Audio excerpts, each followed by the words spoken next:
Every year I am consigned to the same fate. I must make videos about motorcycle skills, but in today's upload, we're going to talk about how they rank in terms of importance and difficulty, because spoiler alert, some skills aren't really all that important. Right, Logan? Some aren't, but others are. Bow staff skills, nunchuck skills. Chicks only like guys with good skills. So you got to get those skills in check, and the first one we're talking about is Rev Matching. This one comes up all the damn time, right, Logan? It's like all the comments.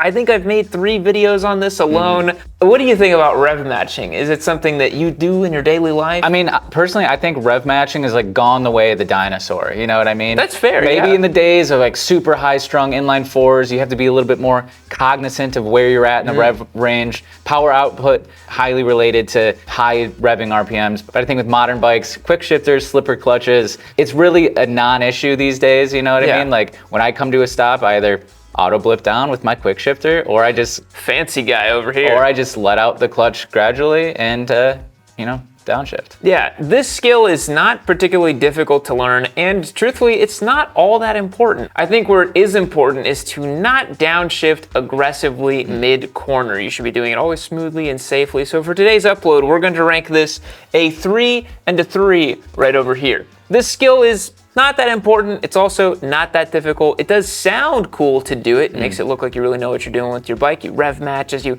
come to a stop, but ultimately, as Logan said, not all that important. Moving on. So we had a little bit of a debate about this next one prior to filming, and that is picking up a dropped bike. Obviously, it's important. You don't want to be stuck out there, pinned under a big air-cooled cruiser like some old timer in a ditch. Not that we have ever seen that before. Never in my life. Not that we have video footage of that we could show you right now. Hey, are you all right, man? Picking up your drop bike's pretty important. I actually think I said before we saw, I was like, this is the most important skill. And then I was like, wait, I don't think it's that important. Because it's like we said, you don't want to be some weakling who can't possibly pick up your motorcycle. But it also turns out you don't even have to be that strong. The Harley guys always tell me, I've seen a 110-pound chick pick up that 900-pound bagger. You just got to know the proper way to do it. But I think it is a high-stakes skill to learn. Definitely. Right? Because like you said, old timer stuck in a ditch. That sucks, it's like worst case scenario. Worst case scenario, you're against a hill, you're pinned under the bike. You do want to know how to pick up your motorcycle, but it's something you're going to do pretty infrequently. Right. So it's one of those like a survival skill almost. Like you probably know how to do it, you're probably not going to use it very much. Right. I think 9 out of 10 times, maybe 7 out of 10 times, if you happen to have a bike tipped over, even just the pure adrenaline rush alone usually is enough to kind of hoist it up. Obviously, if it's not some massive 600, 700 behemoth. You enter like the mom mode where like the kids are trapped under the car and you flipped over the car. But it's like if it's something, say you're riding a big adventure bike off-road, or it's something you're going to be doing frequently, then it's definitely important to have the skill down pat. Otherwise, you're going to get really tired, possibly hurt yourself. You don't want to blow out your. Can't say blow out your back. I need to. You don't want to blow out your back. Don't want to blow out your back or your knees doing it the wrong way. So you don't want to get on your knees and blow out your back. It doesn't sound good. Yeah, too many innuendos. But what did we rank this so one? So we ranked this one for a 2 for difficulty. Yeah. Not too hard. Just learn the proper techniques. Importance, we ranked it is 6. When you need it, definitely comes in handy. But if you don't know how to do it, likely be okay at least 1 or 2 times. So it'll sit right there, a little above the bell curve, but yeah, it's also, it's not that hard. Just do the little trick. Also, you don't have to do the crazy one I've seen old timers talk about. Have you seen this one, like the monkey trick? They're like, you gotta get on the wheel and like rock it back and forth. I'm like, don't do that. Just literally just like reverse deadlift it basically and like walk it back. Anyway, moving on. Next up is a skill that is patently useless. It is clutchless shifting. Now, we talked about this pre-production. We spoke about clutchless shifting, and the only reason we came up with that it could maybe be useful is that your clutch cable has snapped and you have to make it back home, and somehow you're never going to come to a stop, and you just keep clutchless shifting up and down. Otherwise, this is kind of a party trick, right? Yeah, this one's pretty stupid. I think party trick is a really apt way of putting it. It's like short form content engagement, where it's like, how you clutchless shift. It's like if you can teach it in a 30-second TikTok, it's not that important. It's not that important. Is it a little cool? Sure, But I think too, is it important or hard? No, not really. No. I see this one a lot in like the roll racing scene where guys are like, yeah, if you really want to beat him, you got to learn how to clutchless shift. And it's like, well, if you bought, a King Dick leader bike, you probably have a quick shifter. Right. And that does it faster than anybody can do it by hand. Right. But there's also some guys that think they can do it faster than a quick shifter, which is very funny to me. I'm one of those guys. Oh, are you think that? Yeah. Wow. That's crazy. Roll the clip. We got a clip of it. No, just kidding. Yeah, I think it's a silly thing that people say because it sounds cool, whether they're roll racing or they're like Jix or Squid things. But like, it's it's the same energy as like Fast and the Furious where he's like, you granny shifting, not double clutching like you should. And they're like, that's not even like a thing. Like, what are you talking about? Yeah. This one we rated a 1 for difficulty. It's genuinely very easy. Like, you literally just unload the throttle and the transmission and it'll just slip into gear. You can figure this out in like 10 minutes. So it's not that difficult. And for importance, it is a big fat goose egg. So clutchless shifting is all the way down at the bottom. A pretty useless skill. At me in the comments if you think that I'm wrong. I'd love to hear any clutchless shift defenders because I think it's really dumb. Moving on. So this one might need a little bit of explanation. The name 1 foot stops is a little bit abstract of a concept, but I think the idea is coming to a stop, stop sign, red light, whatever. You just put the 1 foot down. It doesn't seem like this is a crazy advanced skill, but the amount of people not doing it implies it must be, Yeah, how many times have you seen a motorcyclist at like a traffic light and they just have like both feet out like skis? Yeah. And like they crawl and then like the both feet out come out again. The landing gear is what I call it. Yeah, landing gear. I'd say it's like literally a 50-50 chance. Yeah. And that's one of the reasons why it's important to do the 1 foot, because you look cool, you look confident, and when you look confident, you are confident. And confidence is key when riding a motorcycle. Confidence is key. Logan's starting his new male self-help grip. Add me on LinkedIn. So 1 foot stops. It's the left foot, not any old foot, right? Sure. It's the left foot that's going down. And the reason you want to do that is so that you can actuate the rear brake. Because if you live somewhere that isn't just pancake flat and you have hills, well, you want to make sure that you can let off the clutch, use the throttle, but still use the rear brake to hold the bike up or down, depending on the inclination of where you are. So it's actually a very useful skill too. Yeah, it's really useful. Like if you're in kind of stop and go traffic or whatever, to just be able to like, kind of drag the rear brake, inch along a little bit without having to, do the waddle thing. That's not a good look. People don't like that. Yeah, it just makes you look more confident. It's very useful. So, and as we said, it's not hard to learn, right? It's just a coordination act. You already know how to use the rear brake, clutch, and throttle, ostensibly if you learned how to ride a motorcycle. You just got to put those all together in a nice little package so you can do it at slow speeds. So what did we rate this one, Logan? So this one's a 2 for difficulty and not that hard, a little muscle memory, and then a 6 for importance. So it's exactly the same as picking up a dropped bike. Somewhere along there. Yeah, so picking up a drop bike, 1 foot stops, we think they're pretty easy and pretty important. If you want bang for buck on today's video, those are the skills so far. Moving on. All right, the next one's a fun one and a different one that I think every non-motorcyclist looks to with respect and admiration and cool factor. It is, of course, wheelies. Wheelies are awesome. They're one of the best parts about riding a motorcycle. Doing them at an ultra highly skilled level is actually way harder than you think.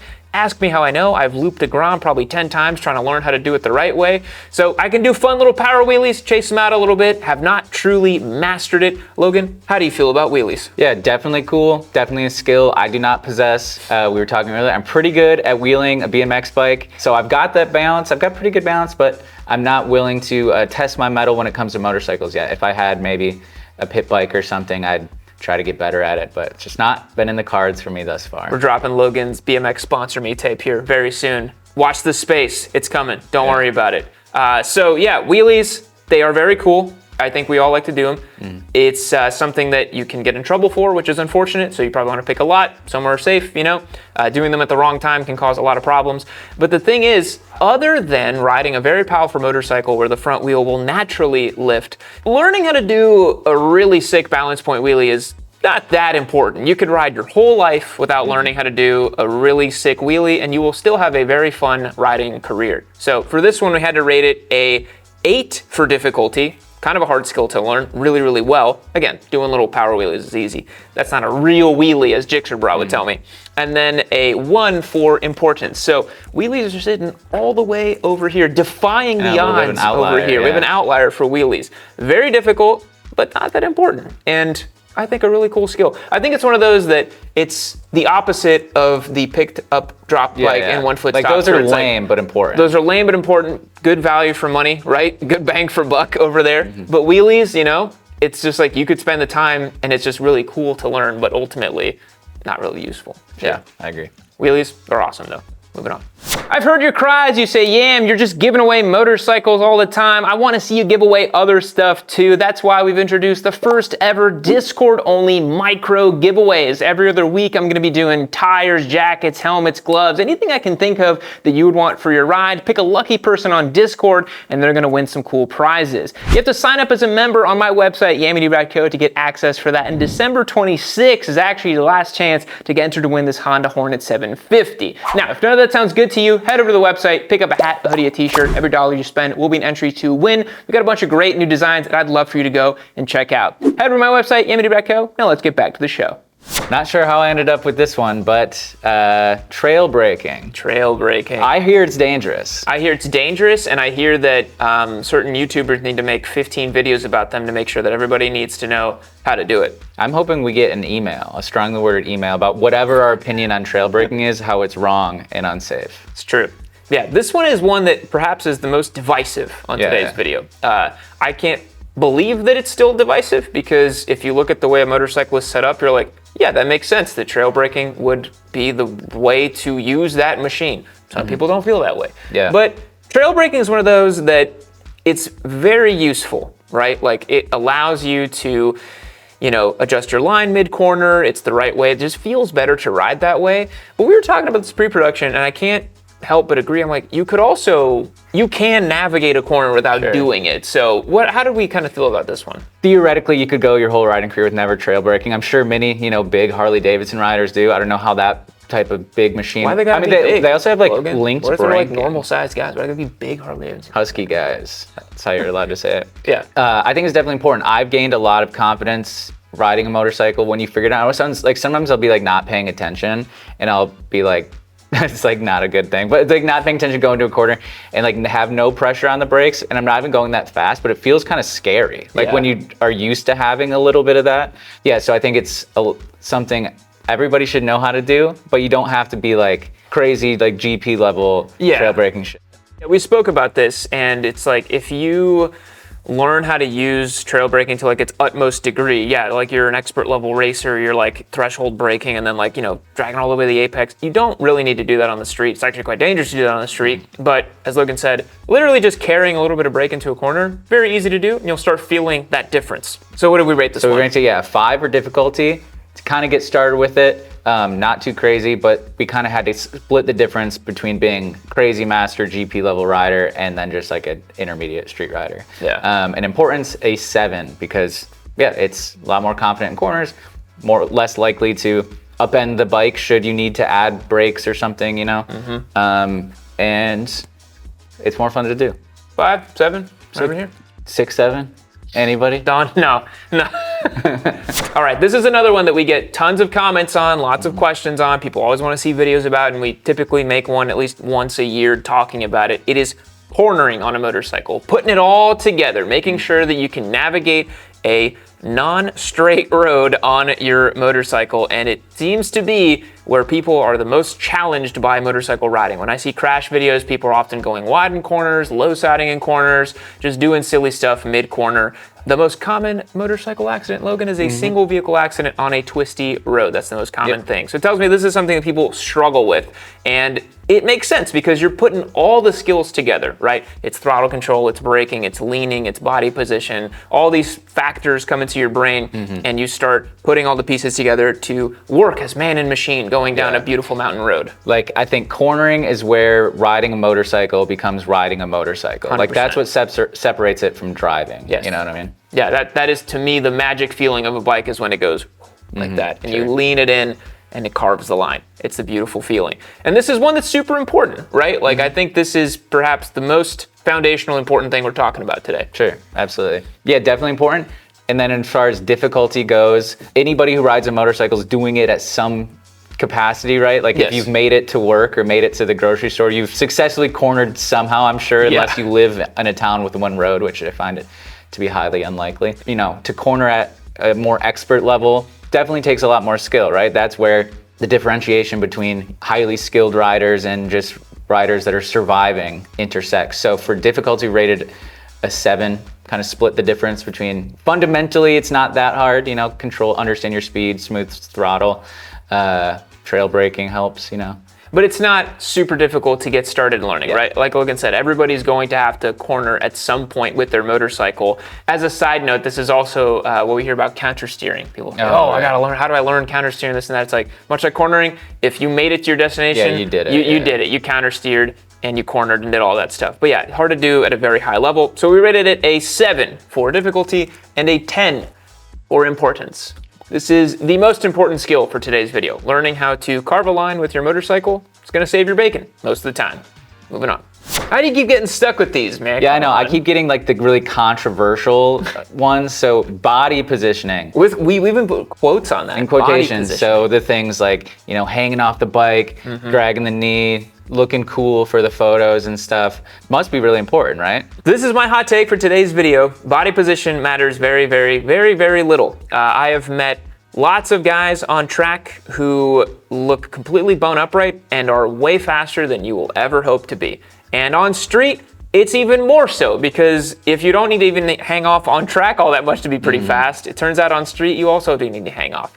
The only thing the body position does is it slightly reduces the lean angle of your motorcycle when it's cornering, because you're hanging the body off more, the bike gets more upright, it lets you drive out of corners harder and is a little bit more safe. It is a marginal benefit to your riding. The motorcycle will behave totally fine as long as you have good brake and throttle application. That's my diatribe for today. Sure. That's my little stump speech. Very good. To play devil's advocate a little bit, I think there are certain, subtle body cues that do kind of influence how the motorcycle behaves, whether that just be looking or kind of twisting your hips or whatever. But as far as, hardcore, hanging off the bike and stuff, that's all pretty silly for 99% of applications. You know where it comes in handy, actually, is really slow speeds, is hanging off the other way and just, doing the counter leaning thing. That's actually probably more useful for most people than the screwdriver grip and the elbow dragging and the crazy stuff in the canyons that you see the guys on Instagram doing. And I'll leave you with this. I have never seen a clip where somebody crashed and I thought to myself, his body positioning did it. Right. It's like, no, he hit that patch of gravel, or he like added a ton of throttle on exit, or he didn't brake and he went off the cliff. RIP, he's dead now. Sure. So should have learned how to trail brake. One skill you need to learn before you die on your motorcycle. Something like that, right? Something like that. So it's a 4 for difficulty and a 3 for importance. Not all that important in a majority of circumstances. Yeah, but it's it's a skill that will take you a little bit of time to figure out, but honestly, it also very naturally happens on a motorcycle where, you just kind of like, as you ride faster, like you kind of start doing some of those body position things, and then adventure guys have their whole body position stuff too, standing on the pegs and twisting their hips around, 69ing and stuff. Yeah, adventure guys, you know how they get in the back of the woods there. Moving on. Speaking of adventure guys, sliding and skidding, doing elephant turns as they call it. Sliding and skidding your motorcycle, a lot like wheelies, is a lot of fun. But unlike wheelies, it's pretty darn easy to do. All you gotta do is make sure ABS or traction control is turned off, stamp that rear brake, pull in the clutch, and something's gonna happen. You'll get the bike to slide out a little bit. And this one, I think, Logan, is actually pretty cool because, if you're in a situation on the street where your bike slides the rear, if you have done this before, at least you'll kind of know what's gonna happen, 100%, yeah.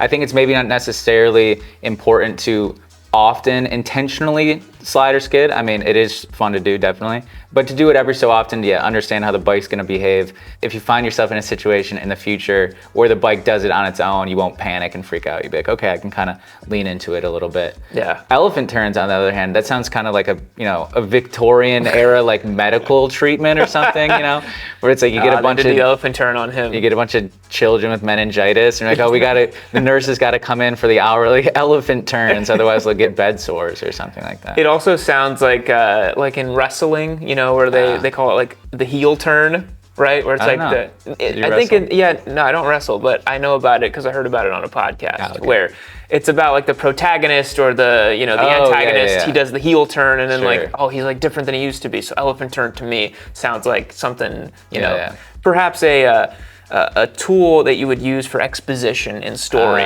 right? There's your tip of the day. Don't focus on cameras in your YouTube videos. Think about storytelling. Think about the exposition, right? So elephant turning is the one where I think it's like you do 90 and then you it's you like add throttle and you do it the other way, it's like right? you crank the bars, rev it up, dump the clutch, and it's like slides around. I think, in off-road settings, if you're on a tight trail, sure, maybe, but we don't do adventure stuff around here. We're focused more on street riding, and on street, that's more of like, you're getting into like stunting territory, which is a whole other can of worms. But in general, sliding, relatively useful. We're gonna rate it a 3 for difficulty and then a 1 for importance. It's kind of sitting somewhere in that kind of clutchless shifting, it's kind of useful, but in the other stuff we talked about, rev matching, 1 foot stops, it's not nearly anywhere there. So moving on. So this is another one of those more kind of altruistic, good value skills to know, and that's slow speed riding. So, when we're thinking about difficulty and importance, what are things you're gonna use every time you ride your motorcycle? Unless you're a super ultra street squid with the Turbo Hayabusa, you're probably gonna do some slow speed riding every time you leave the garage. It's true, and even on a Turbo Hayabusa, you got to do slow speed riding. Yeah. And it's actually harder and more annoying to do that. Sure. Yeah, as much as we hate to admit it, most of the time, we're not going all that fast on our motorcycles. And those are often times where sticky situations can happen. If you don't know how to use the rear brake or counter lean or, navigate a nice little U-turn in a parking lot, end up looking not as confident. Maybe you drop your bike, maybe something happens. You definitely got to learn how to ride the bike slowly. And it's a big reason why when you go to learn at the MSF, they will they will always start off very, very slow because those are the foundational skills. A lot of riders start putting on a lot of speed before they've even mastered the slow speed stuff. And I will say, the bike behaves very, very differently at high speeds versus slow speeds. Got those gyroscopic effects going. When you go high speeds, you barely initiate lean and the bike turns over. At slow speeds, you're almost leaning into the turns, totally different. But again, that's why it's a skill set you gotta practice. Yeah, and being good at it makes your day-to-day riding just that much more enjoyable. I can have fun kind of track standing the bike, moving as slowly as possible at a 4-way intersection. Yeah, that's not high speed, high risk fun, but it's fun. It's a fun little thing to feel good knowing you're good at. You know what I mean? Yeah, I often do that too. If I'm coming up to an intersection, I'm like, oh, can I do it without putting my feet down? Just you get bored in traffic sometimes. So what do we rate this one, Logan? So rated on a 3 for difficulty. None of these I think are all too difficult beyond wheelies really. Just knowing the technique and then practice and sort of figuring it out. Most of them are probably even kind of intuitive, and sooner or later you'll figure it out on your own without even knowing the proper terminology.